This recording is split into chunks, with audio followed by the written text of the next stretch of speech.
Chapter 43. Elizabeth, as they drove along, watched for the first appearance of Pemberley woods with some perturbation, and when at length they turned in at the lodge, her spirits were in a high flutter. The park was very large and contained great variety of ground. They entered it in one of its lowest points, and drove for some time through a beautiful wood stretching over a wide extent. Elizabeth's mind was too full for conversation, but she saw and admired every remarkable spot and point of view. They gradually ascended for half a mile, and then found themselves at the top of a considerable eminence, where the wood ceased, and the eye was instantly caught by Pemberley House, situated on the opposite side of the valley, into which the road with some abruptness wound. It was a large, handsome stone building, standing well on rising ground and backed by a ridge of high wooded hills, and in front a stream of some natural importance was welled into greater, but without any artificial appearance. Its banks were neither formal nor falsely adorned. Elizabeth was delighted. She had never seen a place for which nature had done more, or when natural beauty had been so little counteracted by an awkward taste. They were all of them warm in their admiration, and at the moment she felt that to be mistress of Pemberley might be something. They descended the hill, crossed the bridge, and drove to the door, and while examining the nearer aspect of the house, all her apprehension of meeting its owner returned. She dreaded lest the chambermaid had been mistaken. On applying to see the place, they were admitted into the hall, and Elizabeth, as they waited for the housekeeper, had leisure to wonder at her being where she was. The housekeeper came, a respectable-looking elderly woman, much less fine and more civil than she had any notion of finding her. They followed her into the dining parlour. It was a large, well-proportioned room, handsomely fitted up. Elizabeth, after slightly surveying it, went to a window to enjoy its prospect. The hill, crowned with wood, which they had descended, receiving increased abruptness from the distance, was a beautiful object. Every disposition of the ground was good, and she looked on the whole scene, the river, the trees scattered on its banks, and the winding of the valley, as far as she could trace it, with delight. As they passed into other rooms, these objects were taking different positions, but from every window there were beauties to be seen. The rooms were lofty and handsome, and their furniture suitable to the fortune of its proprietor.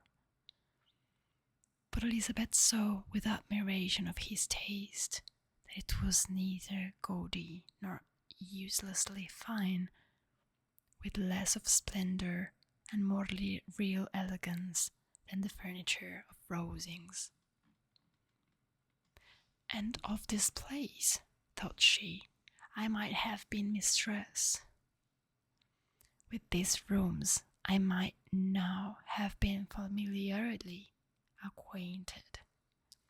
Instead of viewing them as a stranger, I might have rejoiced in them as my own, and welcomed to them as visitors my uncle and aunt. But no, recollecting herself, that could never be. My uncle and aunt would have been lost to me, I should not have been allowed to invite them. This was a lucky recollection. It saved her from something very like regret. She longed to inquire of the housekeeper whether her master was really absent, but had not the courage for it. At length, however, the question was asked by her uncle, and she turned away with alarm, while Mrs. Reynolds replied that he was, adding, "But we accept him tomorrow with a large party of friends." How rejoiced was Elizabeth that their own journey had not by any circumstance been delayed a day. Her aunt now called her to look at the picture. She approached and saw the likeness of Mr. Wickham suspended amongst several other miniatures over the mantelpiece. Her aunt asked her smilingly how she liked it. The housekeeper came forward and told them it was a picture of a young gentleman, the son of her late master's steward, who had been brought up by him at his own expense. "He is now gone into the army," she added, "but I am afraid he has turned out very wild." Mrs. Gardiner looked at her niece with a smile, but Elizabeth could not return it. "And that," said Mrs. Reynolds, pointing to another of the miniatures, "is my master, and very like him. It was drawn at the same time as the other, about 8 years ago." "I have heard much of your master's fine person," said Mrs. Gardiner, looking at the picture. "It is a handsome face, but, Lizzie, you can tell us whether it is like or not." Mrs. Reynolds' respect for Elizabeth seemed to increase on this intimation of her knowing her master. "Does that young lady know Mr. Darcy?" Elizabeth coloured and said, "A little." "And do not you think him a very handsome gentleman, ma'am?" "Yes, very handsome. I am sure I know none so handsome, but in the gallery upstairs you will see a finer, larger picture of him than this. This room was my late master's favourite room, and these miniatures are just as they used to be then. He was very fond of them." This accounted to Elizabeth for Mr. Wickham's being among them. Mrs. Reynolds then directed their attention to one of Miss Darcy, drawn when she was only 8 years old. "And is Miss Darcy as handsome as her brother?" said Mrs. Gardiner. "Oh, yes, the handsomest young lady that ever was seen, and so accomplished. She plays and sings all day long. In the next room is a new instrument just come down for her, a present from my master. She comes here tomorrow with him." Mr. Gardiner, whose manners were very easy and pleasant, encouraged her communicativeness by his questions and remarks. Mrs. Reynolds, either by pride or attachment, had evidently great pleasure in talking of her master and his sister. "Is your master much at Pemberley in the course of the year?" "Not so much as I could wish, sir, but I dare say he may spend half his time here, and Miss Darcy is always down for the summer months." "Except," thought Elizabeth, "when she goes to Ramsgate." "If your master would marry, you might see more of him."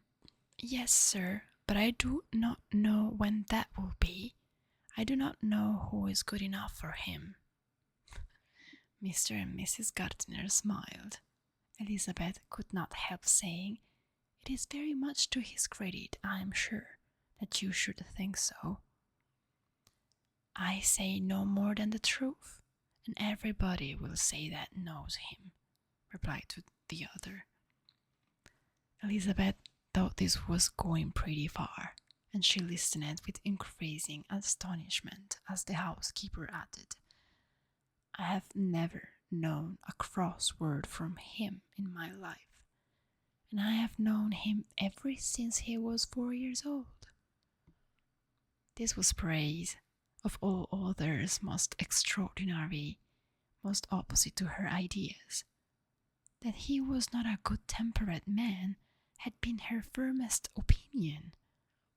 Her keenest attention was awakened. She longed to hear more, and was grateful to her uncle for saying, "There are very few people of whom so much can be said. You are lucky in having such a master."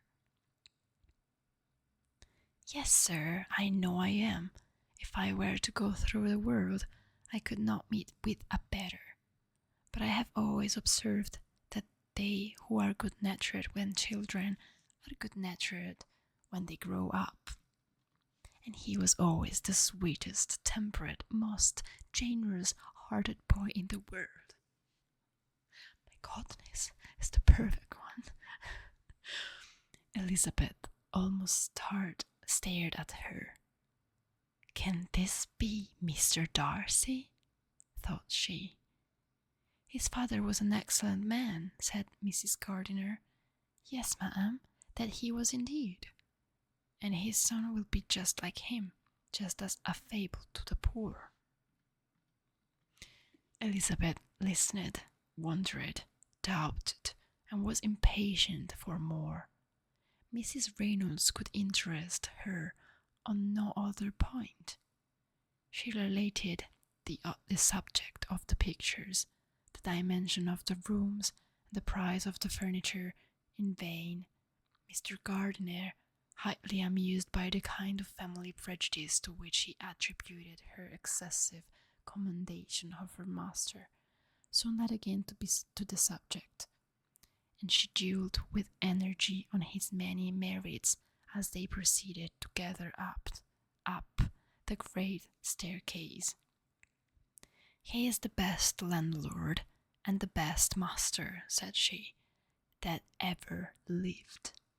Not like the wild young men nowadays, who think of nothing but themselves. There is not one of his tenants or servants but will give him a good name. Some people call him proud, but I am sure I never saw anything of it. To my fancy, it is only because he does not rattle away like other young men. And what an amiable light does displace him, thought Elizabeth.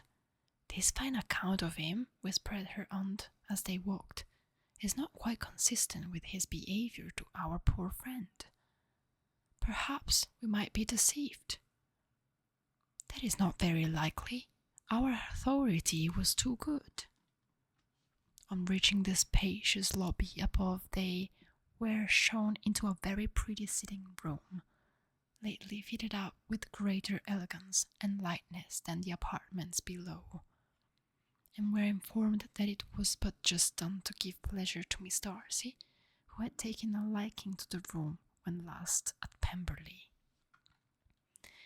"He is certainly a good brother," said Elizabeth, as she walked towards one of the windows. Mrs. Reynolds anticipated Miss Darcy's delight when she should enter the room. "And this is always the way with him," she added. "Whatever can give his sister any pleasure is sure to be done in a moment.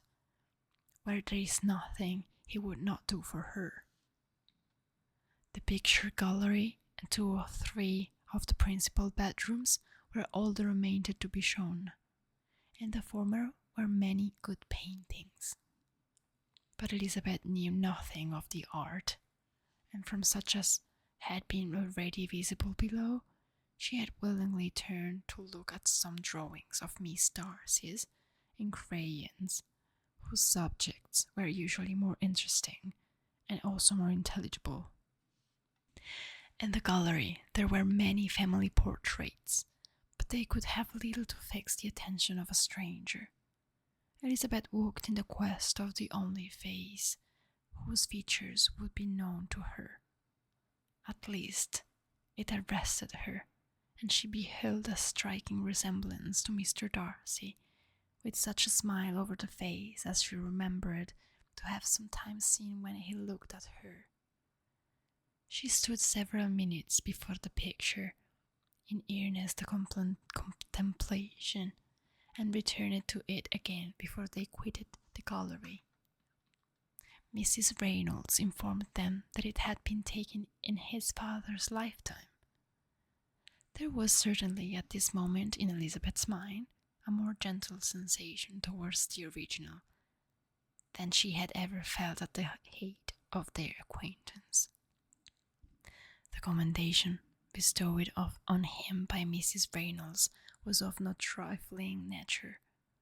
What praise is more valuable than the praise of an intelligent servant?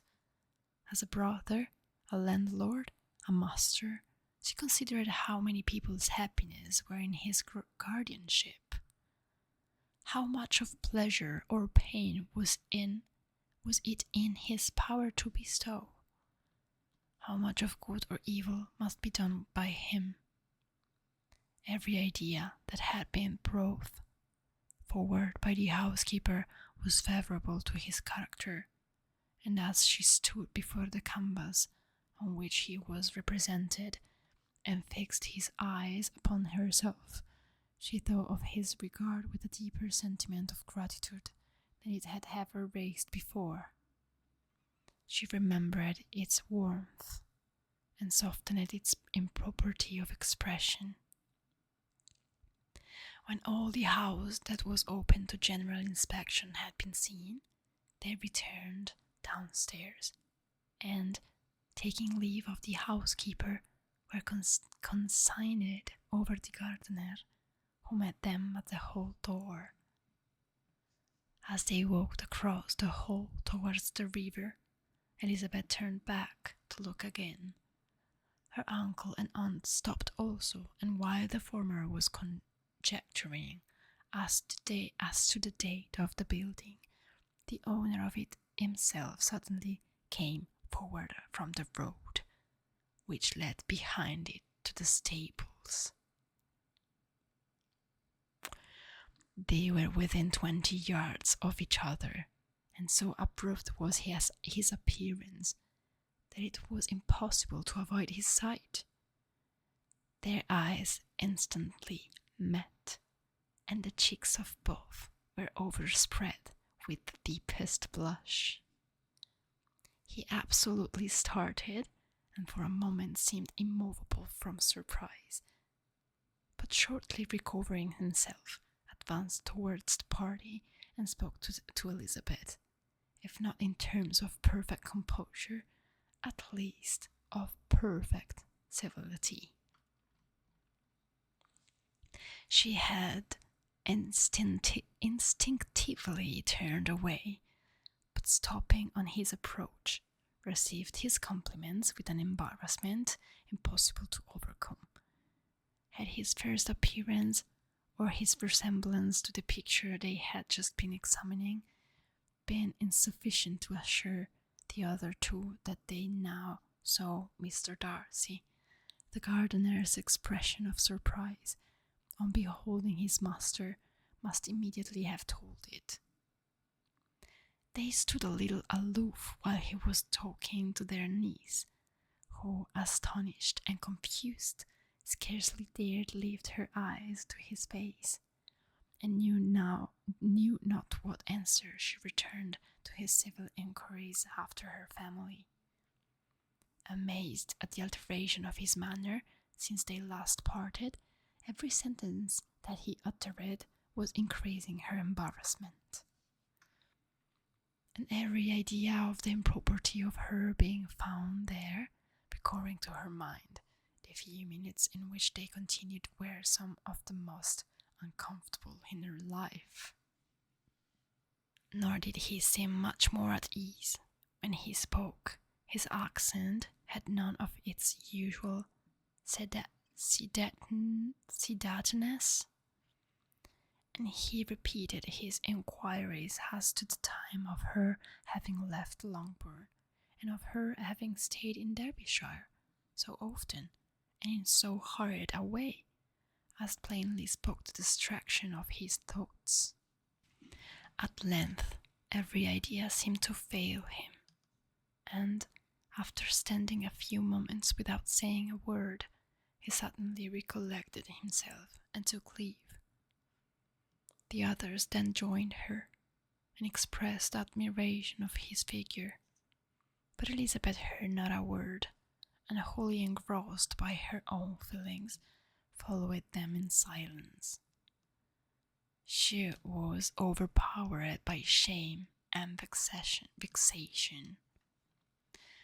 Her coming there was the most unfortunate, the most ill-judged thing in the world. How strange it must appear to him, in what a disgraceful light might it not strike so vain a man! It might seem as if she had purposely thrown herself in his way again. Oh, why did she come, or why did he though come a day before he was expected? Had they been only 10 minutes sooner, they should have been beyond the reach of his discrimination, for it was plain that he was that moment arrived, that moment alighted from his horse or his carriage. She blushed again and again over the perverseness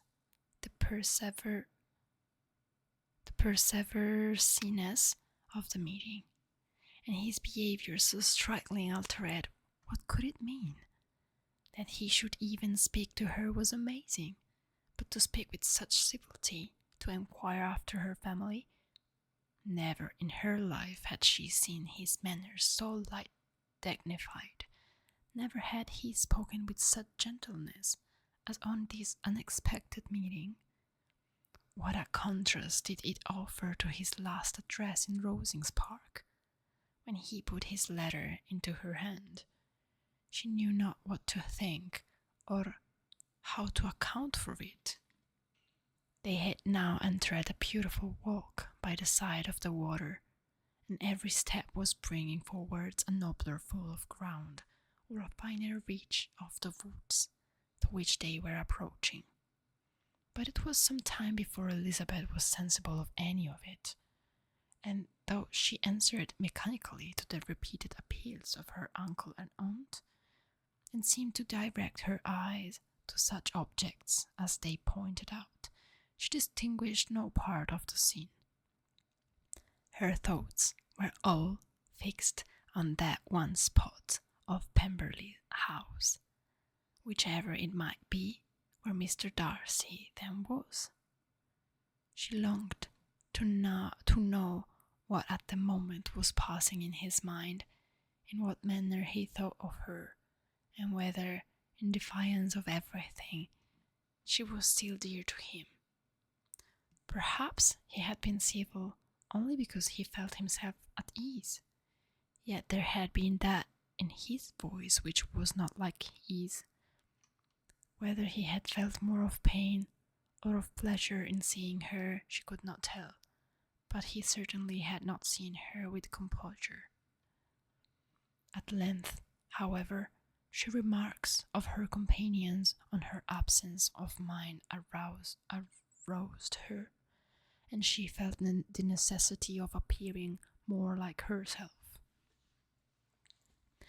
They entered the woods, and bidding adieu to the river for a while, ascended some of the higher grounds, when, in spots where the opening of the trees gave the eye power to wander, were many charming views of the valley, the opposite hills, with the long range of woods overspreading many and occasionally part of the stream.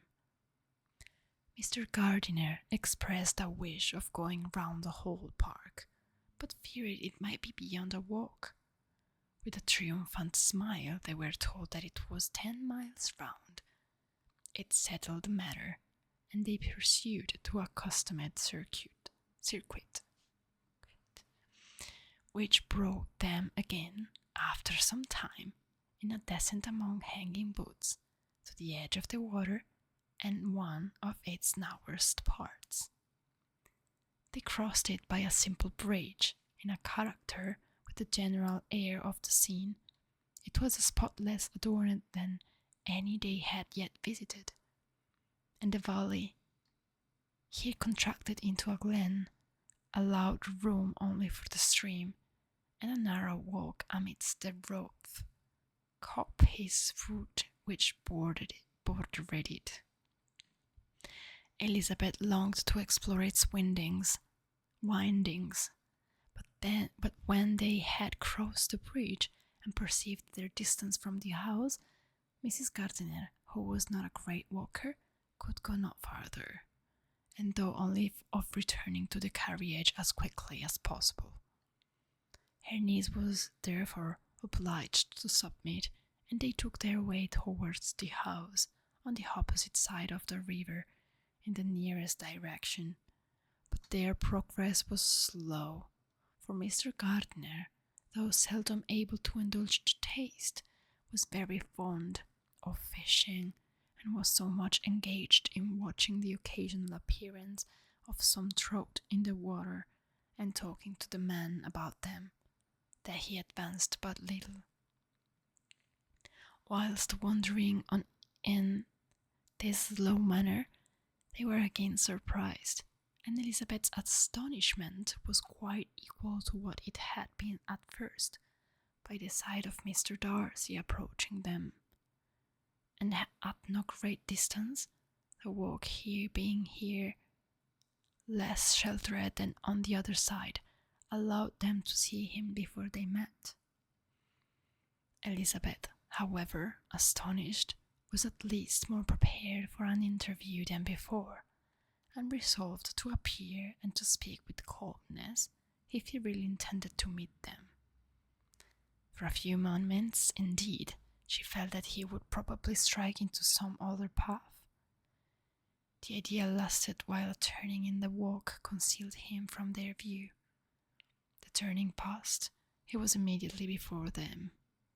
With a glance, she saw that he had lost none of his recent civility, and to imitate his politeness, she began, as they met, to admire the beauty of the place, but she had not got beyond the words delightful and charming, when some unlucky recollection obtruded, and she fancied that praise of Pemberley from her might be mischievously construed.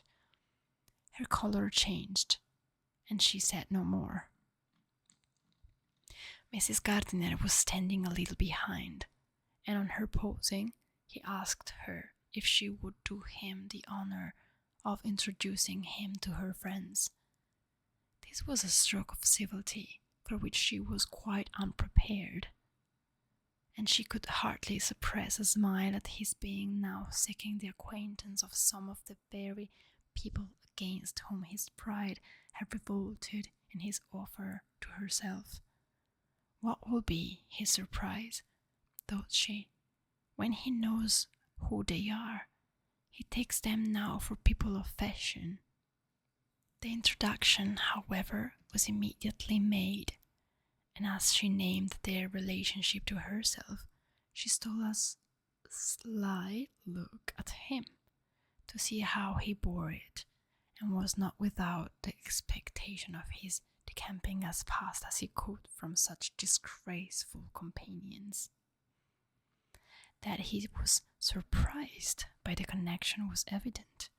He sustained it, however, with fortitude, and so far from going away, turned his back with them and entered into conversation with Mr. Gardiner.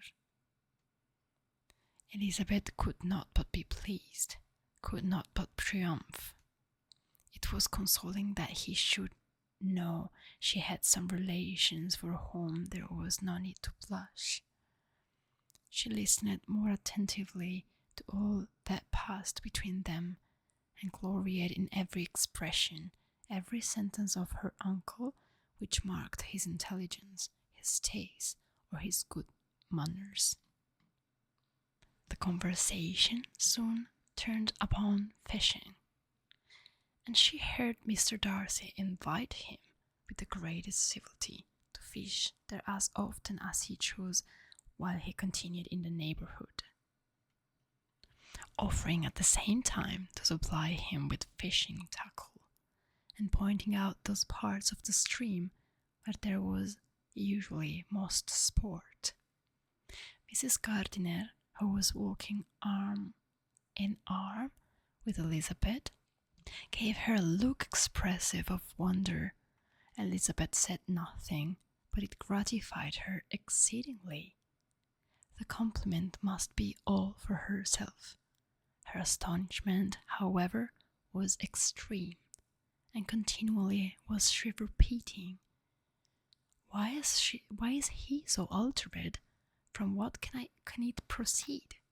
It cannot be for me, it cannot be for my sake that his manners are thus softened. My reproofs at Hansford could not work such a change as this. It is impossible that he should still love me. After walking some time in this way, the two ladies in front, the two gentlemen behind, on resuming their places, after descending to the brink of the river for the better inspection of some curious water plant, there chanced to be a little alteration. It originated in Mrs. Gardiner, who, fatigued by the exercise of the morning, found Elizabeth's arm inadequate to her support, and consequently preferred her husband's. Mr. Darcy took her place by her knees, and they walked on together. After a short silence, the lady first spoke. She wished him to know that she had been assured of his absence before she came to the place, and accordingly began by observing that his arrival had been very unexpected. For your housekeeper, she added, informed us that you would certainly not be here till tomorrow, and indeed, before we left Bakewell, we understood that you were not immediately expected in the country. He acknowledged the truth of it all, and said that business with his steward had occasioned his coming forward a few hours before the rest of the party with whom he had been travelling. They will join me early tomorrow, he continued, and among them are some who will claim an acquaintance with you, Mr. Bingley and his sisters. Elizabeth answered only by a slight bow. Her thoughts were instantly driven back to the time when Mr. Bingley's name had been the last mentioned between them, and if she might judge by his complexion, his mind was not very differently engaged. There is also one other person in the party, he continued after a pause, who more particularly wishes to be known to you. You will allow me, or do I ask too much, to introduce my sister to your acquaintance during your stay at Lambton? The surprise of such an application was great indeed. It was too great for her to know in what manner she acceded to it.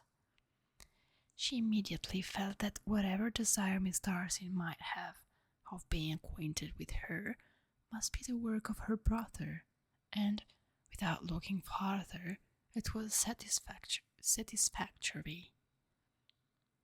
It was gratifying to know that his resentment had not made him think really ill of her. They now walked on in silence. Each of them deep thought. Elizabeth was not comfortable. That was impossible, but she was flattered and pleased. His wish of introducing his sister to her was a compliment of the highest kind. They soon outstripped the others, and when they had reached the carriage, Mr. and Mrs. Gardiner were half a quarter of a mile behind.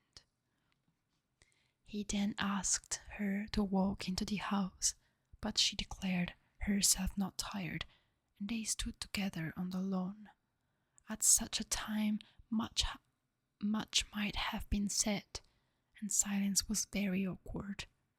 She wanted to talk, but there seemed to be an embargo on every subject. At last she recollected that she had been travelling, and they talked of Matlock and Dovedale with great perseverance. Yet time and her aunt moved slowly, and her patience and her ideas were nearly worn out hour before the tete-a-tete was over. On Mr. and Mrs. Gardiner's coming up, they were all pressed to go into the house and take some refreshment. But this was declined, and they parted on each side with utmost politeness. Mr. Darcy handed the ladies into the carriage, and when it drove off, Elizabeth saw him walking slowly towards the house. The observations of her uncle and aunt now began, and each of them pronounced him to be infinitely superior to anything they had expected. He is perfectly well behaved, polite, and unassuming, said her uncle. There is something a little stately in him, to be sure, replied her aunt, but it is confined to his air, and is not unbecoming. I can now say with the housekeeper that though some people may call him proud, I have seen nothing of it. I was never more surprised than by his behaviour to us. It was more than civil. It was really attentive, and there was no necessity for such attention. His acquaintance with Elizabeth was very trifling. To be sure, Lizzie, said her aunt, he is not so handsome as Wickham, or rather, he has not Wickham's countenance, for his features are perfectly good. But how came you to tell me that he was so disagreeable? Elizabeth excused herself as well as she could, said that she had liked him better they had met in Kent than before, and that she had never seen him so pleasant as this morning. But perhaps he may be a little whimsical in his civilities, replied her uncle. Your great men often are, and therefore I shall not take him at his word, as he might change his mind another day and warn me off his grounds. Elizabeth felt that they had entirely misunderstood his character, but said nothing. From what we have seen of him, continued Mrs. Gardiner, I really should not have thought that he could have behaved in so cruel a way by anybody as he has done by poor Wickham. He has not an ill-natured look. On the contrary, there is something pleasing about his mouth when he speaks, and there is something of dignity in his countenance that would not give one an unfavorable idea of his heart. But, to be sure, the good lady who showed us his house did give him a most flaming character. I could hardly help laughing aloud sometimes, but he is a liberal master, I suppose, and that, in the eye of a servant, comprehends every virtue. Elizabeth here felt herself called on to say something in vindication of his behaviour to Wickham, and therefore gave them to understand, in as guarded as a manner as she could, that by what she had heard from his relations in Kent, his actions were capable of a very different construction, and that his character was by no means so faulty, nor Wickham's so amiable, as they had been considered in Hertfordshire. In confirmation of this, she related the particulars of all the pecuniary transactions in which they had been connected, without actually naming her authority, but stating it to be such as might be relied on. Mrs. Gardiner was surprised and concerned, but as they were now approaching the scene of her former pleasures, every idea gave way to the charm of recollection, and she was too much engaged in pointing out to her husband all the interesting spots in its environs to think of anything else. Fatigued as she had been by the morning's walk, they had no sooner dined than she set off again in quest of her former acquaintance, and the evening was spent in the satisfactions of an intercourse renewed after many years, discontinued ones. The occurrences of the day were too full of interest to leave Elizabeth much attention for any of these new friends, and she could do nothing but think with wonder of Mr. Darcy's civility, and, above all, of his wishing her to be acquainted with his sister.